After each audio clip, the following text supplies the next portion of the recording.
and I had hit my head so hard that it had scalped me. So my dad, when he talks about the story, if you like can get him to talk about it, it's not something he likes to remember. But he says when he picked me up, he had to put my scalp was hanging over my face. So he had to grab my scalp and put it back on my head.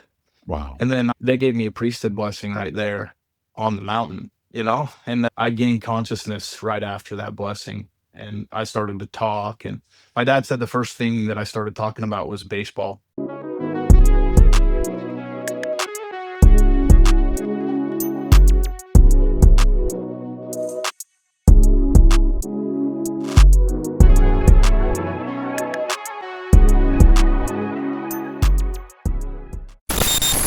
Hello, everybody, and welcome to Rise and Grind.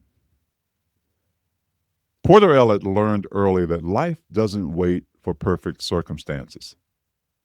Losing his right arm as a child and choosing amputation as a teen didn't slow him down. It sharpened his perspective, it sharpened his creativity, and it sharpened his grit. From a one armed farm kid in lower Utah to a missionary to a motivational speaker, and now Andy Reid's indispensable left hand man with the Kansas City Chiefs, Ellett has built a life defined by problem solving, humor, and relentless hustle. Today, he joins Rise and Grind to share how he turns setbacks into advantages, leads from the shadows of an NFL sideline, and keeps grinding when the stakes are highest. Porter, welcome to the show, my man. Thank you. That was quite the intro. I hope I can live up to No, that. Thank you, Thurl. you've already done that and more. So, there's no better place to start than at the beginning. Let's tell the listeners where you're from, and I mentioned you were from Lower Utah. Tell them what Lower Utah was all about. Yeah. So Lower Utah, you said it, a farm town, right? I'm a farm boy at heart. 400 people in Lower when I was there. I think maybe 450 now. So still about the same. Uh, Grew up on the farm doing farm work, though. I mean, we had sheep and cows. Grew a lot of alfalfa, some barley a little bit, but did a lot of farm work, and then did all the normal farm things, and then our only real outlet, or for me at least, my only real time for fun was when I got to play sports. So baseball, basketball, track and cross country, and then I enjoyed watching, every sport. But those were kind of my outlets for fun. From aside from the farm work, it was always interesting because you were always dead by the end of the day after you did all your chores. And then it was like, oh, hey, man, basketball practice. Then all of Yeah. a sudden you're like, oh, I have all the energy I need now. So we'd go play ball. But my life, just as you mentioned and you brought up in the intro, it was very different from even all the other farm kids. I had to do everything with one arm. Yeah. Thought of the truck at the age of 4, Yeah. Let's and talk about that because yeah, yeah. I met you when you were 4, but Mhm. talk about all those circumstances and uh, and that tragedy. Yeah, for sure. So, I mean, and I wanted to bring that up too. You came to my house when I was recovering from surgeries and stuff still. That was pretty special for me at that age. But so I we would go out and move the sheep from like area to area on the mountain. And we'd get in the truck, all of us, we'd pile into one truck, and we'd always have a motorcycle in the back, take a couple dogs, and all the kids would always want to ride in the back of the truck. It's just kind of what we did growing up. And my dad didn't like me riding in the back, so I had to beg him, and eventually he's like, all Okay. right, yeah, go ahead. I'll hop in the back. And it was just like a normal farm morning, we were going out to do work. And on the way out to the mountain to the herd, I fell out of the back of the truck. I think I was trying to get off the motorcycle, and, we hit a bump just at the wrong time, and I went out. But I mean, for me, looking back now as an adult, that situation was probably terrifying because we're out in the middle of nowhere, Yeah. and I had hit my head so hard that it had scalped me. So my dad, when he talks about the story, if you like can get him to talk about it, it's not something he likes to remember. But he says when he picked me up, he had to put my scalp was hanging over my face, so he had to grab my scalp and put it back on my head. Wow. And then, I mean, you and I know, I mean, being members of the Church of Jesus Christ of Latter-day Saints, the power of blessings and prayer. And they gave me a priesthood blessing right there on the mountain, you know? And Yeah.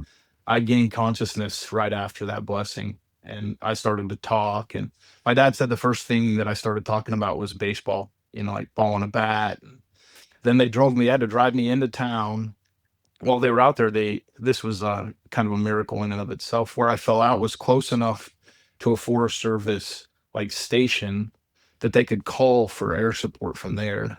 So the helicopter from Salt Lake City met us in Bignell, Utah, which is Yeah. like 10 miles from Loa, when we got to the hospital.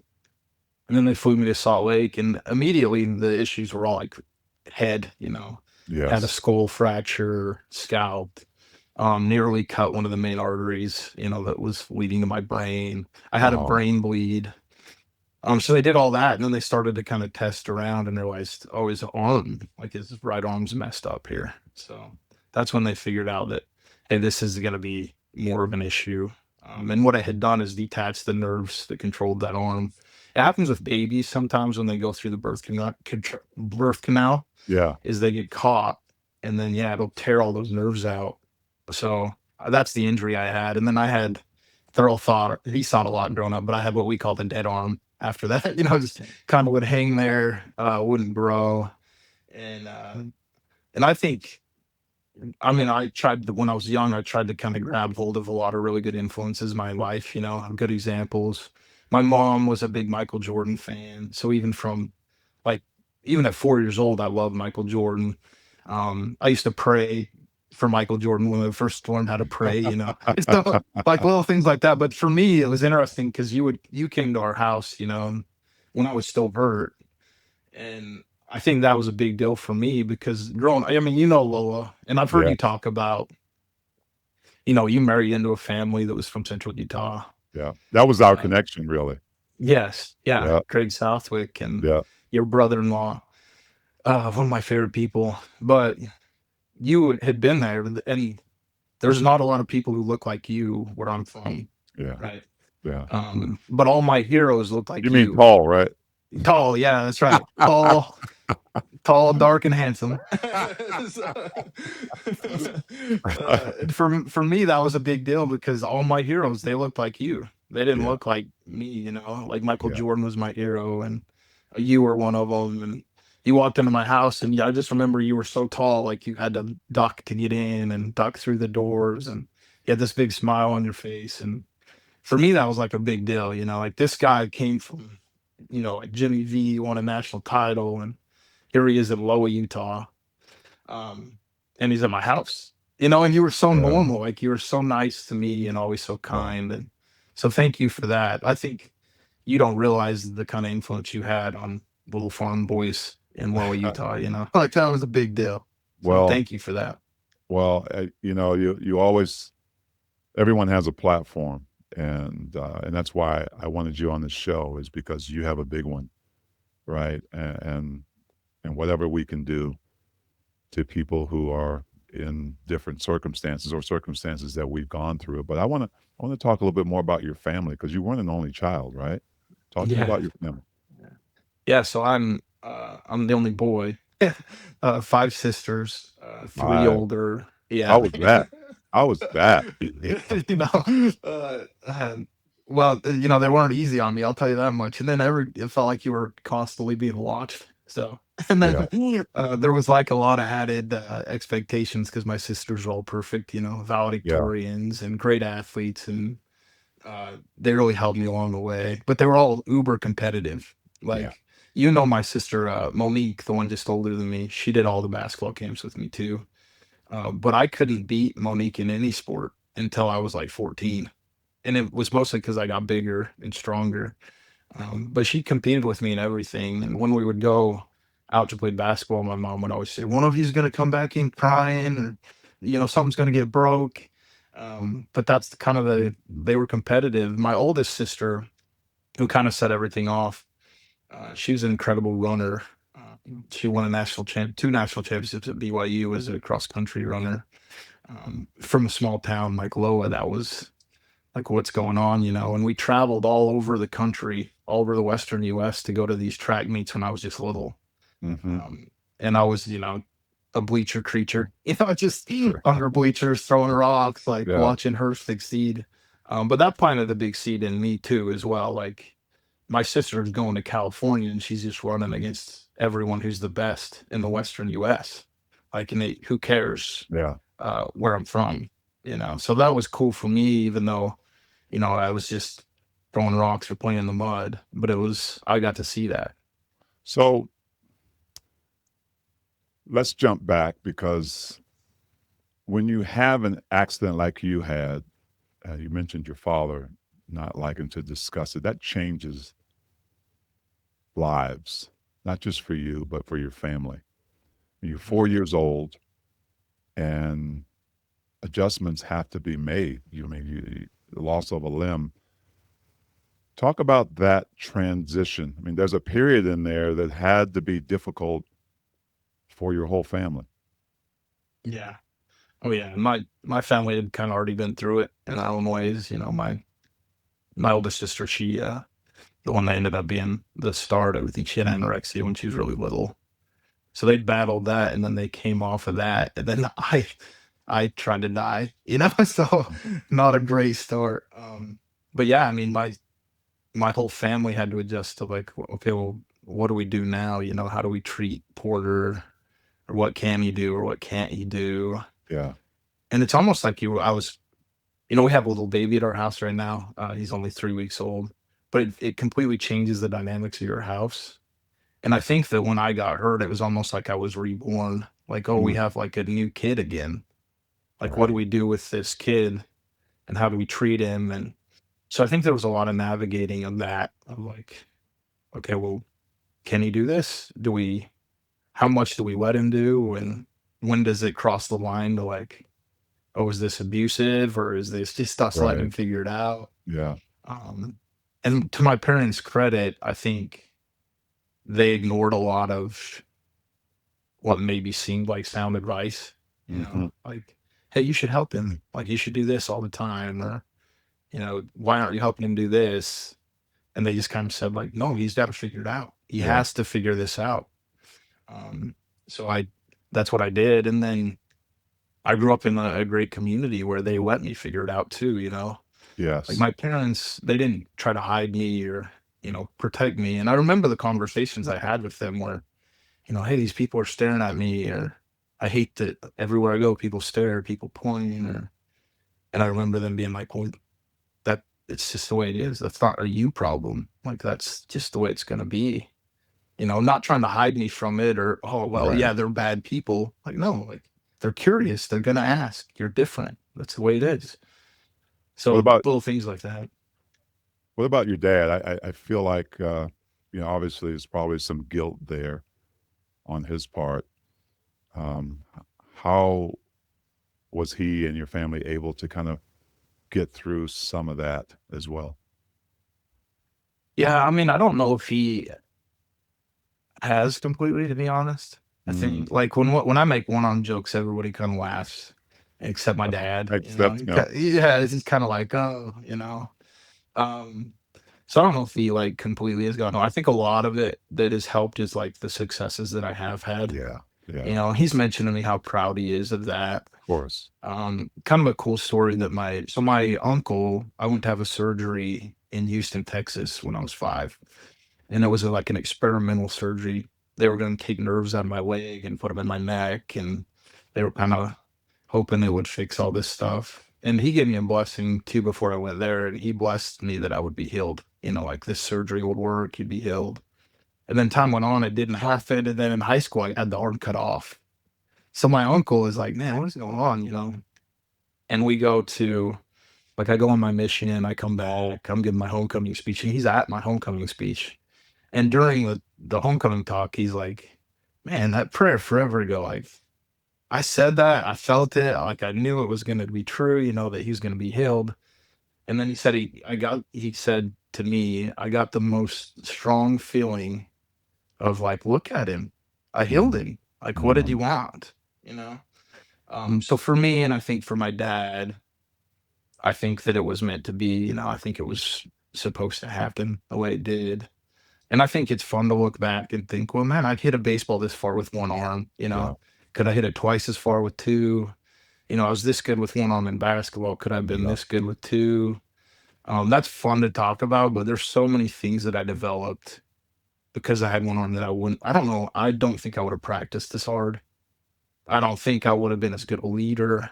Yeah. I don't think I would have pushed through a lot of the stuff I pushed through with two arms. So at the end of the day, it's a blessing. I remember after we won the first Super Bowl too, like my dad come up and hugging me, just like, I bet. yeah, just like couldn't believe it, Yeah. And That's for me, awesome. that was like,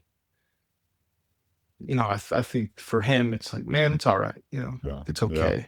So Yeah. it's still hard for him. Let's touch on your love for sports, because when you mentioned at the age of 16, you decided to, or you guys collectively decided to just amputate the arm. Yeah. Um, when you live in a small town like you do, everybody does everything. They play everything, right? Yeah. You don't have the capacity in high school, you know, but everybody's kind of a a multi-sport athlete. So take me through, as you got older, you got into your teens and you loved sports. What kind of adjustment was that? Was there any pushback from anybody? You mentioned how you had a lot of support in the community. Take me through that sports journey. I mean, because I've seen the videos, man. I've seen the basketball videos of you doing your thing, like Mhm. there was one arm. I'm like, wow. So take me through that journey. Yeah, I mean, first off, I mean, you mentioned my like love of sports. I mean, it's one of the few things that'll make me cry, like I just did. Like I talk about sports and I start getting emotional. But for me, it was like such a deliverer from every challenge in my life was like I found solace in sports. Yeah, Like I was going through hard things, I'd go play ball. Like I'd just go practice. Like that was where I found peace. So for me, I love sports because of that. And then I found refuge in between the lines, because it doesn't really matter in between the lines. All that matters is if you can play ball. And yeah, that's why it's such a unique, uniting thing in the world. Like I love being part of like the Chiefs in our locker room because everybody's so different in there. Like if you gave us a poll and had us like politically say like what we believed, we shouldn't be together. Like there's yeah, no way that that group should work together. But football does it, like football puts that group together. So for me, I love that about sports was like, hey man, this like one arm farm kid, he can go to Salt Lake and he can play baseball against all these city kids. And what matters? Oh, he can hit, like he can field, he can pitch. Like that's all that matters. yeah, So I love that. And I mean, there was some pushback. I actually credit after your brother-in-law, Greg Southwick passed away. I thought a lot about like his influence on me yeah, because they were our neighbors. Like, your brother-in-law was our neighbor. That's how I got to know you. And my dad was his like assistant coach in basketball. We used to go to all the practices. But Greg, when he moved in, his son played a lot of basketball with me, and he just put together a 3-on-3 team, and we would go travel everywhere and play. And it was my first time like with one arm and like getting out and doing that. And I was just trying to play ball, but this stuff all happened, like you said, like what you're alluding to. I got stared at, I got pointed at every time before every game. The refs would have to like, so what do we do if this happens with this yeah, kid? You yeah. know, which is fair. It's fine. Is it But though? then, I don't know. I try to see, I I try know to, you do. yeah, but it's probably not fair, but it is what it is. So they would have that whole discussion. Then I'd go out and I just play. And I think the kids that I played against hated me because I made everybody I played against look bad. Like, it is what it is. And I love that. Like, that was what I wanted to do. My Yeah, goal was to beat you.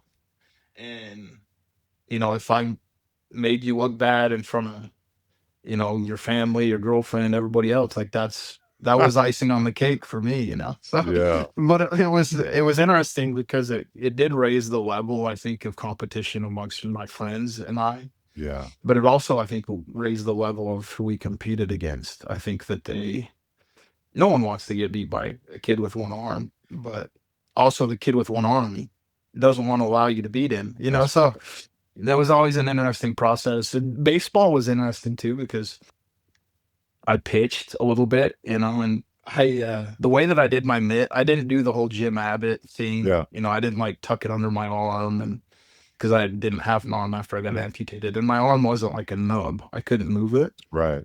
How'd you do So it? when I pitched, the mitt was just on the ground in front of me. So if they hit a line drive back to me, if it's fast enough, it's I either dodge it or I eat it. Like there's no like, oh hey man, you might be able to fill this. It's like, no, he's cooked. So they had that discussion all the time. Moms would say like, man, are we gonna let this kid pitch? What if it gets hit back to him? Yeah. Yeah. But I've always felt like it. If you ask really good pitchers, they'll tell you a line drive back up the middle is the pitcher's fault. It's his fault. It's no one else's fault. So to me, I used to love the thrill of that. Like I love the fact that I didn't have a mitt on my hand, and it was like just me and the batter. And I Yeah. used to joke with people. I was like, man, it's like looking down the barrel of a gun. But that's the excitement and the rush of like, no, there's pressure for this, Yeah. and that's sports. So I love that part of it. And then when I did field the ball, I kind of didn't talk about how I did field. I played first base, and then I pitched, and then before that I played catcher. But I would catch the ball, flip the ball up, flip my mitt off, and then grab the ball as it's still in the air and throw it. Mm. So that was like all the mechanics. But it goes back to what you said about having a great community. I had coaches that had the patience to help me do that. Like I had little league coaches that said, all right, well, let's figure this out. And they took the time to help me do it. And then I spent a lot of extra hours trying to get that stuff right. It's interesting though, as I think about it, do you think you would have had that opportunity growing up in a bigger city that have had to been some advantages to grow up where you grew up?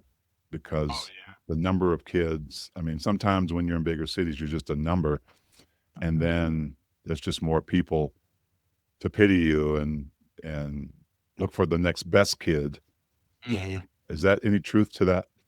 Yeah, 100%. Yeah, I think so too. I think that my development with an athlete was because a large part of it was because of where I grew up. There weren't a lot of options. It was, Yeah. like who's going to play catcher? Well, this doesn't make any sense, but this Yeah. kid is, But to your point, that's exactly right. I think in a bigger city, they'd say, oh, we could keep him involved. And then I'd Yeah. end up being the water boy or, the bat boy or something.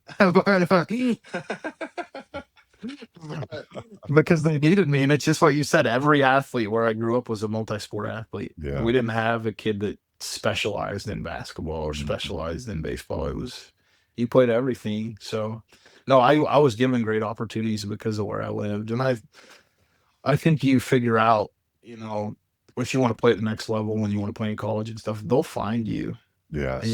where you're at. Like people know good athletes. Yeah. And they'll find you. I mean, even on our NFL rosters, like every single player's not from Alabama, right? Every single player's not from Georgia. Yeah. They're not from USC. Like our whole roster is not guys from, even our Patrick Mahomes is from Texas Tech. He didn't go to Texas. That's right. And he was a better pitcher maybe than he was quarterback in high school. So, well, when we come back, we're going to continue the discussion about Porter's love for sports, but we're also going to talk about his faith and how that led him on a different journey. We'll be right back with Rise and Grind. Hey guys, time out. You give your best to your work, your family, and your responsibilities. But to keep showing up strong, you've got to stay dialed in. At Game Day Men's Health, the nation's leading men's clinic, they help you get back in the game with a custom game plan built around your labs, your goals, and your performance. Testosterone, peptides, real optimization. Come in today for a free testosterone test and consult. Tell them Big T sent you, and you get 50% off your first year membership. GameDayMen'sHealth.com. Victory starts within. Welcome back to Rise and Grind. We're talking about incredible story of Porter Ellett. And Porter, we've been talking a lot about sports. I'd like to maybe get into how important your faith has been to you. You're a member of the LDS Church, and you served a mission. So let's start from there. That decision to go on a mission and that experience as well. So before I kind of get into that, I think one of the great blessings of the church, like there are a lot of blessings that come from the church, but the structures that the church provides, like the fact that we can go on a mission is Yeah. incredible. Like, and I always as a kid thought, yeah, I'd like to go do that. My father, he did not go on a mission, but he really encouraged me to go. And he was very supportive. But one of the very best things that he did for me before I left was reminded me that it was my decision, it was my choice. And I remember, like a week leading up to my mission, we were kind of one on one out on the farm, and he said, "Just so you know, you're doing this because you want to do it." And I was like, "Yeah, yeah, I'm going on a mission because I want to go on a mission." And he was like, "Yeah, you want to go. Like this is because you want to go." And I was like, "Yes." He said, "Okay, then go." He said, "Do the best you can and give it all you got." And I all like a great influences in my life. They had gone on missions. They had taught me about how great it was. But then oftentimes it was the people who didn't go that helped me go the most. Like we had a Cub Scout leader when I was younger. He ended up being our scouting leader all the way up, and then he helped us later on when we were like deacons. He was just with us the whole time. But I remember on a camp out one time around the fire, we were talking about missions and what we wanted to do, and he got real quiet and he got real kind of humble and quiet. He said, "I did not go on a mission," and he's like, "And I have regretted it ever since." And he said, "And I want to make sure that all of you don't have the same regret as me." Mm. So out of that group, we had 22 missionaries out at the same time from Loa, Utah, which is not, there's 22. not a lot of people. Yeah. Yeah. But That's a third of the city almost. yeah, that's all the help for all the farms. Yeah. We were No all, kidding. yeah, it's funny. We all left and we came back, and all of a sudden, all the sprinkler lines had wheels on them. So, So no drawbacks, no questionable uh decisions because of the arm. not for me. I worried sometimes about it. I didn't want the church to feel limited or uninspired. I didn't want it to change inspiration Yeah. as far as like, oh, well, maybe we can't send him certain places, but I could do everything on my own. My mom did a really great job, but she taught me how to iron clothes and do my own laundry. And, like I was ready for that kind of stuff. I cooked a little bit. She taught me how to cook. I was ready for all those things. So there weren't really any drawbacks there.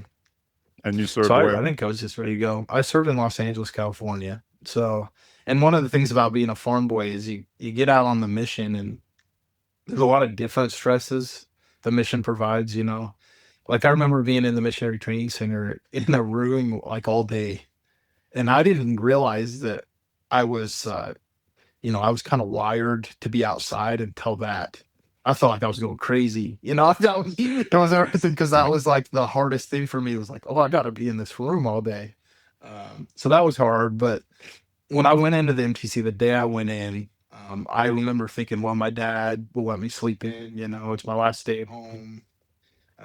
I raised calves to pay for my mission, and by raising calves, I mean we got little calves, and I would bottle feed them, and then I would raise them up, and then we'd sell them, and that's how I paid for my mission. So at the time I was going in to be a missionary, I still had a bunch of these calves that I was, like feeding them milk, bottle feeding. So I woke up that morning and thought, well, my dad will take care of that for me, and he did. So I had to get out of bed, went out there, was doing this chores, and I had it down to a science because I'd fed so many calves, but I had just the right amount of milk, just the right amount of bottles. Like all these things were perfectly measured out. Because you waste money if you're wasting Right. product. So Right. I have everything ready to go. I'm out there, and everything just falls apart. Bottles are spilling, calves are knocking them over, they're popping the tops off these bottles, and I'm in the middle of this, just like losing it in the corrals, just throwing bottles, just using farm language that's not appropriate for missionaries, and just like not doing well.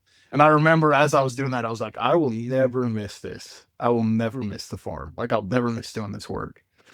And anytime on the mission when things were going bad, or I was like, man, I wish I was home right now, I would remember that morning. And the last morning I was home, and I was like, nah, you're in a good spot. Like you're where you need to be, But it's funny because I woke up thinking like, oh my God, let me sleep in. I think my dad was a little inspired as well. Like, nah, you're gonna go do this. So, and that was a little gift from God. But so Los Angeles was where I served. My very first area was Inglewood, Okay. California. So from Loa to Inglewood. Yeah. Um, and it was awesome. I loved it. I loved being a missionary. I loved the work. I went from Inglewood. My very next ever area was Beverly Hills. So Okay. like there was such an experience in Los Angeles, yeah, of like Extreme. rich and yeah, people who maybe don't have as much, rich in spirit, Yeah. rich financially kind of thing. I had one area I served in where there was one night, back to back nights, we had dinners with members, and one night a butler served us. Like we had people serve us, and the next night we ate pizza off the floor and ate it off chairs. So like we were sitting on the floor and we ate the pizza off the chairs, and that was the differences. Yeah. But you like that you learn that finances have nothing to do with gospel living. Like they really are not connected at all. If anything, it is harder Yeah. when you have the means to live the gospel than it is when you have nothing at all. And that was such a huge testament to me. Like people who had this, they would feed us the day they got paid, Hmm. um, because that was the only time they could afford to feed us. And that's a whole nother level Yeah. of dedication to people. So I love my mission. I love the people I got to serve, the people I served with. And then every single decision I made since then, you can point right back to like my mission Mhm. and the things I learned there. So you So served a grateful full for that. time. You've served a full time mission, and I have two sons that served as well. So I know there's always a transition there of trying to decide what you're going to do. So let's continue that journey that led you back into sports. I'm not sure you planned it that way or is something just Yeah. happened in your life, but take us through that. Yeah. So as a missionary, I loved, the church. I love the gospel, obviously. And then you start to think about ways that you can be impactful in the world. When you get back, you start thinking about, well, how can I, be this and provide for my family, but also how can I be impactful in other ways? So I got back to my mission. I went to BYU and I started right away. I actually left my mission 2 weeks early so I could start right into Mhm. school. Yeah. Um, I knew myself, right? I knew if I sat at home for 8 months or whatever, 6 months and tried to figure it out, then I would lose a lot of momentum for my mission. So I just got straight off my mission and went straight to school. I went to BYU because my mom applied for me. I didn't apply to BYU. Actually, I applied to North Carolina, UNC, Utah Oh, State. UNC's I okay. know, sorry, yeah, That's not all NC right. That's State. all right. I That's wasn't gonna bring that up, I but know, so, but you did, but that's okay. I forgive I'm you. sorry. No, No, you I was gonna go to UNC, so I was like pretty set on that. And then my last call home on Mother's Day, my mom said, "Well, hey, I applied to BYU. You got in." And I was like, "What? Like, what are we talking about, mom?" And this was right after we had a conversation about like housing yeah. in North Carolina. Like, okay, well, we got to figure that out. Um, she was like, "Yeah, well, just pray about it." And that's how they get you, of course. So, so It's all right. I was afraid about it. Ended up at BYU, which was great. Well, later on, I'm come to find out, yeah, your mother's not supposed to apply for you to get into BYU. So that's like you're not supposed to do that. But I'm glad it happened. And then I joke all the time about the only reason I got in was because my mission president must have done something. Because academically I was good. I Yeah. was not as good as everyone that gets into BYU. So lucky to be there. Felt very fortunate. I'm at BYU. I'm doing all my schooling. I meet my wife doing fast offerings. So I was collecting fast offerings. She recognized me from a church magazine. So we hit it off. Our first like 10 dates were, free dates to sporting events. So that's kind of when I knew, all right, this is the one, And then my Yeah. mom met her, not like formally. We went to the Delta Center. I think then it was whatever. It's the Delta Center. It will always be the Delta Center. Always. Yeah. So we went in there to a game that was when Jenner was playing, and my mom saw my wife Carly kind of off to the side. I didn't really introduce her, and my mom said, "Well, why aren't you dating that girl? Why aren't you like what's going on here?" And I said, "Well, we are kind of like on a date." She said, "Well, you should be dating that girl." And I was like, "Okay," so, so my mom knew. Pretty good coming from mom. Yeah, and then Carly's grandpa knew as well. He had told Carly to look me up, and she was like, "There's 32,000 kids. I'm not going to be able to find him." So, but we ended up dating and getting married, and that's obviously the greatest blessing. Yeah, Is that I met Carly at BYU, and that was the reason I was at BYU. The education was great. Carly was far and away greater than the education opportunity. So, Well, how'd you get to Kansas City? yeah, let's go there. So I was at BYU. I read Moneyball, and I wanted to go into sports. So I read that book and thought, well, the guy in the book, he studied economics, and he got to be a GM. So I thought, all right, well, I'll study economics, and then I'll pursue that same path. So I studied economics at BYU. I get to my last semester, and I'm like, man, I'm going to go back and do a class with the same professor it started with. So I did like this high level law economics class, which ended up being a big mistake because it was way too challenging for a checked out senior at BYU. I was like mentally checked out at the time. So I take this class. I end up, I missed passing by like, I don't know what it was, like 2% of a grade. Or yeah, 2%. And I miss it. I'm like, oh man. So I have to go back. And when I go back, I'm like, I got to get a job. So I get a job in the equipment room for BYU football. And I fell in love with football like immediately because of the team aspect. My favorite thing about sports was always the team, And I had been coaching basketball a little bit. I'd done a lot of baseball stuff. And when I went in that locker room, I was like, man, like I love this environment. I got to be a part of this. So I immediately went home and told Carly, like, I need to work in football. She's like, how are you gonna do that? So anyway, we kind of worked around that, whatever. I finished up school and took the best job, available. I thought it was a great job. And I thought eventually, I'll coach sports, high school, whatever. I end up at Goldman Sachs in the tax department. I'm there for like a year, and Carly goes, well, this isn't going to last. Like this isn't going to work very well for us. So what do you want to do? We had no kids at the time. And she said, now's the time to take a risk. Like, let's go. Let's go chase this dream. Wow. I love that. Yeah. Yeah. So unbelievable by her. So she says, let's go. Let's chase the dream. What do we have to do? And I said, well, I got to go to grad school. So I started looking up grad programs, and there's a sports management program. And there weren't a lot of them in the country at the time. San Francisco had a really good program. Baylor. I went down to Baylor. We were all set to go to San Francisco. We were all like, all right, family's kind of close out there. Her parents lived in Northern California at the time. Went down to Baylor, came back up. We prayed about it. And Carly was like, we're supposed to be at Baylor. And I was like, I think so.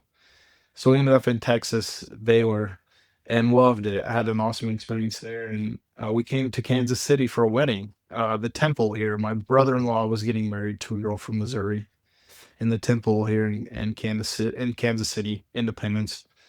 And while we're there, my buddy, he is a strength coach for the Kansas City Chiefs. Devin Woodhouse is his name. And we had met at BYU. We were teaching Spanish at the Missionary Training Center together. And we became good friends.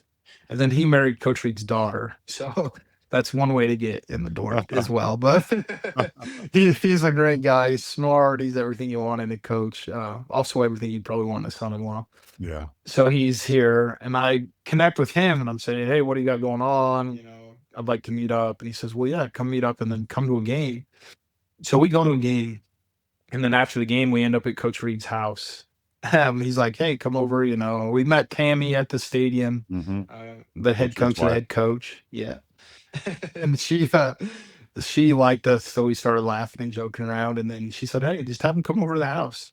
So we went over to the house. We were hanging out, just joking around, and then Coach walked in, and it was like one of those moments, like, "Holy cow!" Carries a lot of weight. Like kind of when Yeah. you walked into my house as a kid, like, wow, this is a guy here. This is a big deal. And he sat down, and his daughter, she started kind of like mock interviewing me. So like, what do you want to do? Where do you want to end up? And what are you doing? What are you studying? And he hears the whole thing. And then as we're leaving, I basically begged for an opportunity as we were walking out of the door. Hey, I paid money to come follow you around. Like, I just want to learn what you are do and see how you build, a great team and all this stuff. And he said, well, yeah, well, reach out after the season. We'll see what we can do. So I go back to Baylor, and we're just, doing school, looking for opportunities. And after the season ended, I called Devin and didn't really hear back from him. And then Coach Reed, he called me. I didn't recognize He the number, called so you. yeah, yeah. And I had the only conversations I'd had with him were that night at his Yeah. house. So he calls me, and I let it go to voicemail because I don't know the number. And No. No. great, right? Right, great strategy. So yeah, yeah. Leave the voicemail, and then I call him back, as soon as I can, and we have a good conversation. He said, "There's this opportunity. It's for a job," and to me that was amazing because I was expecting maybe an internship or Yes. like, "Hey, you can come up here and just shadow." So he explained it to me. There were a lot of different candidates that were better than me, and I kind of thought, "Oh, I don't know if I have a chance." And a few days went back and forth. And a little known fact about Coach Reed, his brother had one on from a motorcycle accident. So Coach Reed was like familiar, and I think he kind of liked it that. And then Tammy, uh, apparently I had, you know, been positive with her enough that she eventually told Coach Reed, you want to hire Porter, why don't you just hire him? And so he did. He hired me, and I had sent a desperate text at one point the night before he hired me. I sent a text saying, "Coach, I don't know where you're thinking, where you're at in this process, but if you hire me, I'll help you win a Super Bowl." You It was said like, that? yeah, crazy. So, Ballsy. ballsy, yeah, there you go. Yeah. Looking back, I'm like, especially now too, looking at things, I'm like, man, that was probably a really bad text. But awesome though. I mean, yeah, Yeah. looking back on it, man, that's But crazy. I think he appreciated the gutsiness of it. Like he said, hey, he's willing to. At least he's thinking that way. Yeah. So I sent Yeah. that text, and he gave me the job. He said, "Well, it's Friday," and he said, "I need you here, and I need you to be working on. I need you to work Sunday. I need you here by then." So I left my wife. She was like 8 months pregnant in Waco, and then I came up here and started work.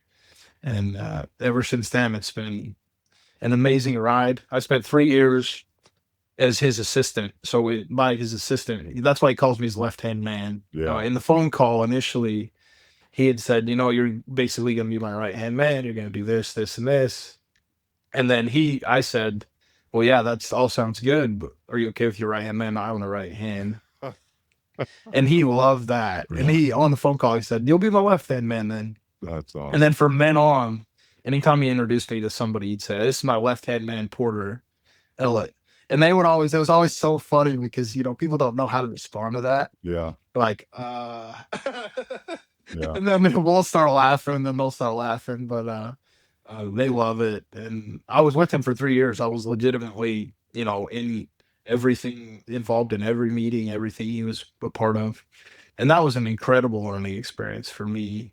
And then from then on, after that, he asked me if I wanted to continue down the coaching path or if I wanted to go personnel, more front office. And I said, I'd like to coach. So I spent, let's see, what in year 10 now. So I spent Year 10. 6 years, yeah, 5 years being a quality control coach on offense and also assistant position coach. And then this year and last year, assistant special teams. So I moved over to special teams. Well, when I saw But you, the game I came to in California, you were passing the Patrick yeah, yeah. and And catching. yes, yeah. And I, I was assistant quarterbacks. Well, I was like helping with the quarterbacks for a year. Yeah. The funny thing about Patrick and mine, our relationship is he got drafted the year I got here. Yeah. So we came in together. So I mean, we're close. Yeah. And I did that. I caught passes for him for years after I was not even like coaching with the quarterbacks at all. Yeah. Because I mean, he's a baseball player, so he's not superstitious, but he's a little stitious, Yeah. like Yeah. he believes in that. So I kept doing it. And, I've loved having that kind of relationship with him. And then just like you said at the game you came to, you get to see some of Yeah. that stuff. It's amazing. So as we wind down here, how many Super Bowl rings do you have?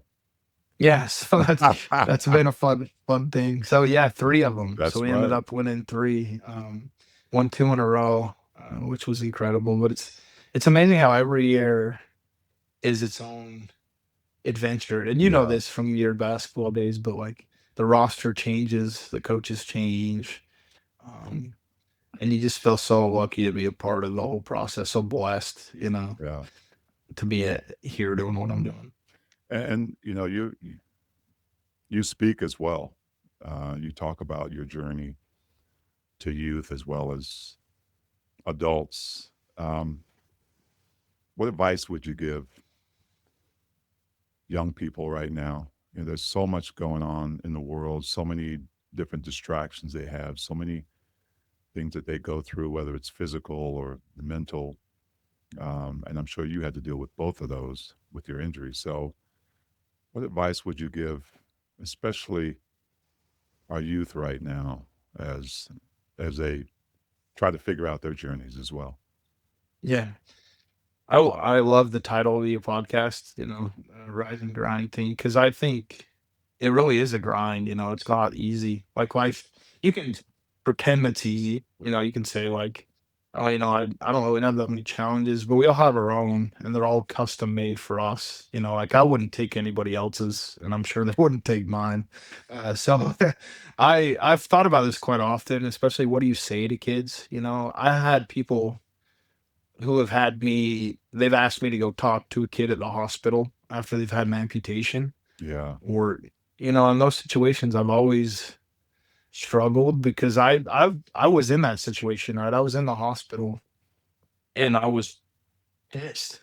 mm, Like my mom told me after we had surgeries and stuff when I was little, she had to leave the room because I was so mean, mm, that she was like, I was gonna beat you because you were so mean. Like I would throw things at nurses and I would throw things at doctors and I would just say things that were just mean as a 4-year-old. yeah, So I think about these people that asked me to come see them and I'm like, man, what am I gonna say to like I would have thought if some dude walked in here with one arm with a smile on his face, I'm gonna lose it.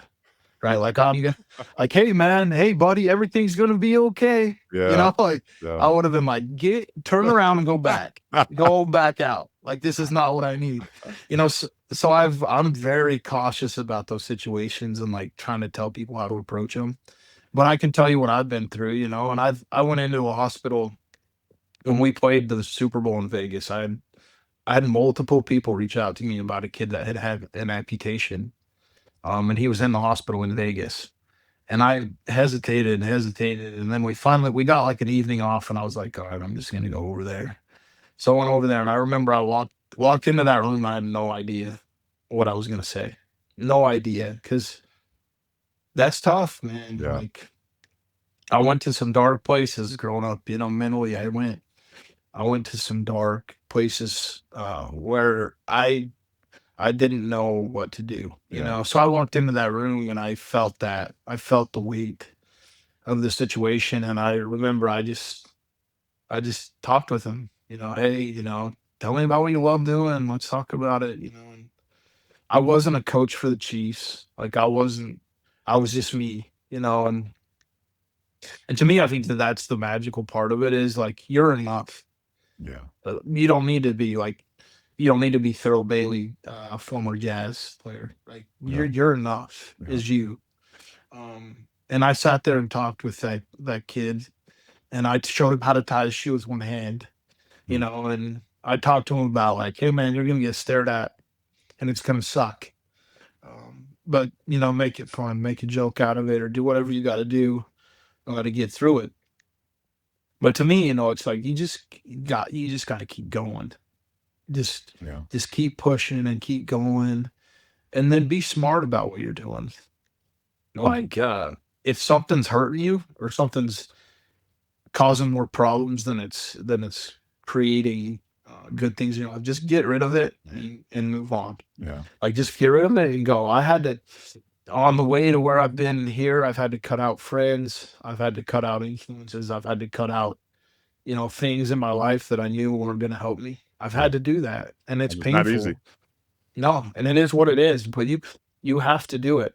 Like, and that's the grind part of it. The grind isn't like, oh, I get up at 5 a.m. every day. I think it's easy to say that, like, oh, Yeah. that's the grind. You work long hours, you do this. No, the grind is having the mental capacity and physical capacity to eliminate all the things that are going to hold you back or make you struggle. And then I think once you do get there, man, you be so grateful for the people who helped you along the way. That's always been huge for me. Is like I try to be so grateful and remember the people and the lessons that they taught me. Yeah. And I lean on those because when you do have those dark times and you feel crazy alone, you feel like there's no way out. Those are the people that get you through it, and I those love are it. the memories that help you push through. So I think that there's a few things that way, but then the real answer at the end of the day is Christ. Like that's the ultimate influence in anyone's life that can help you get through those hard times because he did he faced it all, he felt it all, and no one can really like understand you like he can. You sit down and you pray and you can like feel that he feels what you're going through, I and love that's yeah, that at the end of the day will help you as well. But I think you got to get there. I it. Yeah. don't think like, Yeah. I don't think you just jump right in and you're like, oh yeah, I have this relationship with God. Like you got to get there. So really hold on to those influences that can help you get there, and then grind it out and push through. But keep getting up every day, man. Just That's keep the pushing. rise. That's right. Yeah, that's right. Rise. Just keep getting up every day. Keep putting one foot in front of the other. Well, Porter, you said a couple of times how you looked up to me. Uh, that's that's your role now. I look up to you, man, and I'm so glad we've had you on the show. Your journey will inspire and help many, many people just listening to your journey and your story. You've got a beautiful family. You've got 3 Super Bowl rings with more to come. My family, they sometimes I'm the Chiefs fan in the house. So, it's been fun. It's been fun to watch you progress. So thank you so much for sharing your journey, sharing your story. Good luck with Thank you. going for another ring this season. And and fans, let me remind you and tell you that Porter's story just reminds us that resilience is a practice. It's not a trait. A daily choice to adapt, to compete, to find the positive, even when sometimes the scoreboard isn't in your favor. Whether coaching for and being the left hand man for one of football's brightest minds, or speaking to a room full of students, he carries the same message. Don't quit. Get creative. Keep showing up. Thanks again, Porter, for sharing your journey and the practical mindset behind your success. Now, everybody out there, go do your grind. Until next time, this is Thurl Bailey saying take care of each other, and we'll see you next time.